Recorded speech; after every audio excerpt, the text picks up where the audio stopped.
the pills.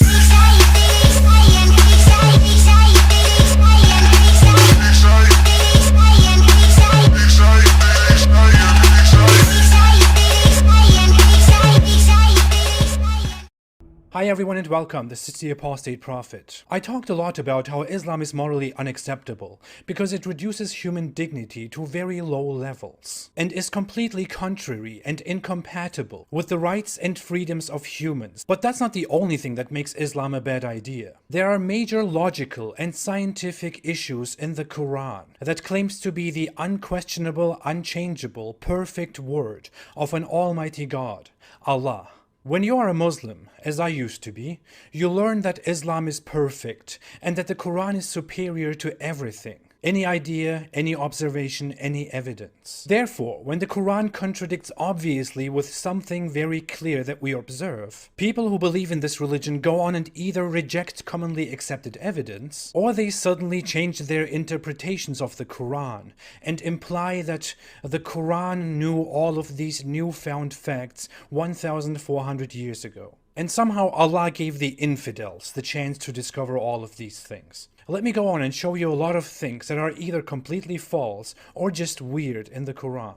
Muslims pass around this one thing so often, that Allah created every living thing in pairs. And I also want to combine this with my second point, that every living thing, every animal, anything that lives, creates communities. We know by now in the 21st century that that is absolutely not true.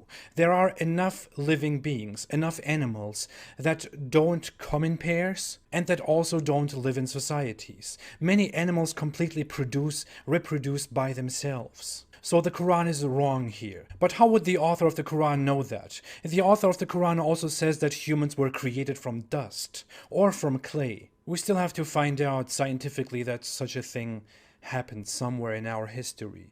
It didn't. But let's come back to animals. It's quite interesting. The Quran claims, for example, that animals that produce milk are a miracle from Allah. And it goes on and describes how milk is available from the bellies of those animals, created between blood and feces. That's scientifically wrong. That doesn't happen between feces and blood. But that's not the only thing. The Quran also claims in the same verse that milk is completely pure and agreeable to humans to drink. But pure milk that comes out of a cow, for example, is infected with bacteria.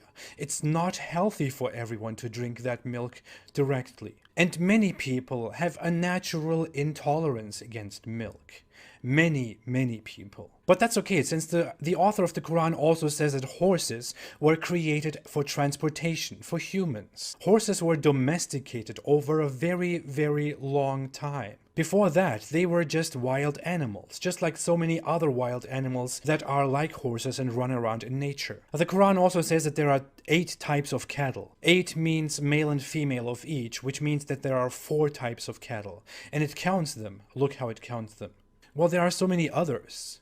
Apparently Allah's knowledge of animals was limited to Arabia. I guess Muhammad also believed that lightning is a punishment from up above, from Allah, to smite humans. Huh? But hey, who are we to question? Allah is the one who makes us ships and who makes them sail on the sea. The Quran is also quite knowledgeable about stars, and it says that stars could fall down on us. Down where exactly? Stars are very far objects that are not just small like that. Where exactly do they fall? Do they all coincidentally fall all together from such a distance on Earth? Because that's down, our ground is down. Well, yes, the Quran wasn't really able to tell much about stars. The Quran also calls stars little objects, little adornment. They are just hanging above there just to make everything look beautiful. The stars are also described as being in the lowest, the nearest heaven, right above us. They are right here. This is apparently what the author of the Quran thought stars look like. And yeah, stars are also missiles thrown at devils. The moon also split in two, and can split in two in future, which is quite weird. Just imagine the earth splitting in two from the middle. But the author of the Quran was also quite ignorant about the moon, because it says multiple times that the moon is a light. The moon is not a light. The moon just reflects light coming from the sun. We learned about this not only by looking at the sky, we can also confirm this by going out in outer space and seeing these objects directly, which Allah apparently thought was never possible. Well, people who didn't believe in Allah made this possible. Allah wasn't able to participate in space travel, which is why he thought that the sun and the moon are in an orbit, following each other and can never reach each other. The sun is moving above the earth. Did you know that the sun has a resting place where it goes and stops? The sun really needs that. And the sun has also a rising place, and a place where it eventually goes into a muddy spring. Apparently Allah didn't really understand the connection between the sun and shadows, or between light and shadows, because shadows are apparently controlled by Allah, and he can make them longer and shorter.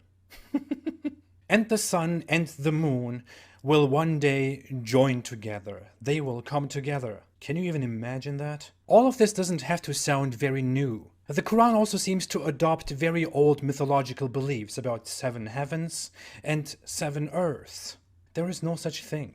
But maybe we will find this out in future. Maybe we will dig so far in future that we will land in the next earth.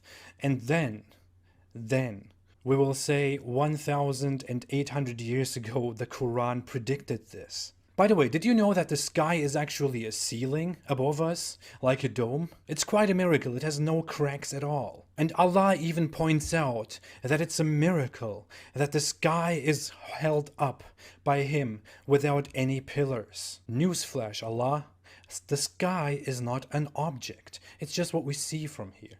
But according to the Quran, the sky could also fall down on us.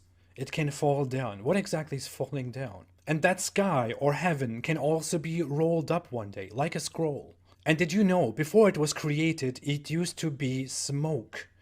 The sky wasn't there, nothing was there, it was all smoke. And what's more interesting is that Allah created all of that after He created Earth. So our planet was here, but everything around it, which the Earth depends on, was not here.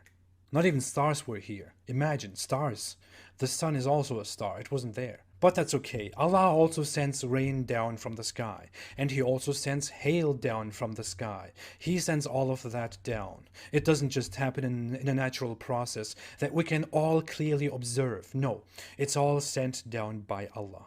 As you can see, Allah is very merciful. He's so merciful that He also put mountains on our planet. He placed them on our planet. Like this. And they prevent earthquakes. They prevent the shaking of the earth. We still experience earthquakes, but those are also a punishment from Allah for the evildoers. Mountains are a result of the ground that we stand on. They weren't placed here. But Allah didn't know that. Just the way He also didn't know that there are indeed places in this world where the sun doesn't set or doesn't rise for a very long time. So it's quite harsh for a fasting person or a praying person to stick by the time instructions of the Quran. Imagine you're waiting somewhere, the sun hasn't set in the last 4 months, and you are waiting for the sun to set so you can start eating again because you have been fasting since it appeared. Or you are dead by now. It doesn't work that way. By the way, did you know that ants speak to each other in full sentences? That's a miracle. You know what's also a miracle? The fact that we know where semen comes from in a human body, but the Quran, the Almighty Allah's word, says something completely different about it. The Quran says it comes from between the backbones and ribs. Whom should we trust? Science that we can observe and confirm, or Allah? Yes, Allah. That sperm, by the way, also turns into a clot of blood. That's part of the process when we are in our mothers, when we are coming into existence. Don't tell this to anyone, but we never become a clot of blood. That doesn't happen.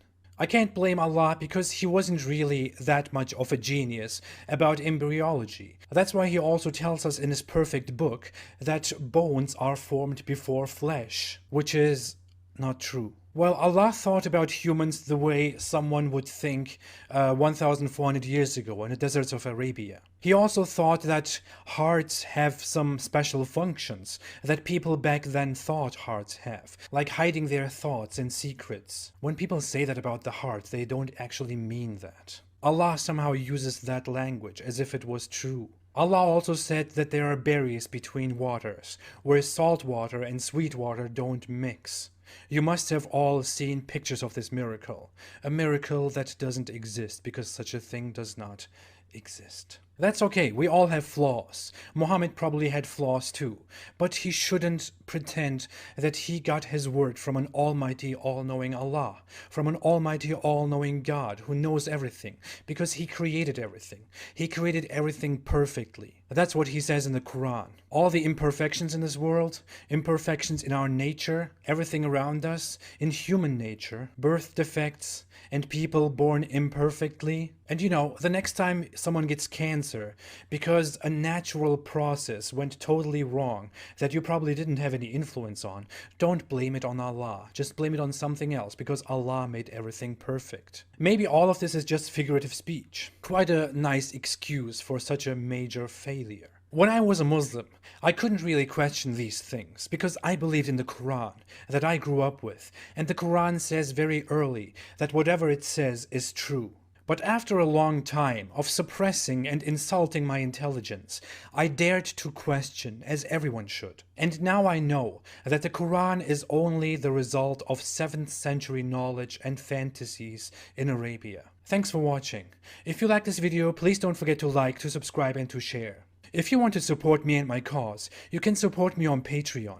The link is below in the description, or you can also support me on PayPal. Thank you all so much for all kinds of support. I'll see you again soon in another episode. Have a great day and stay away from Islam.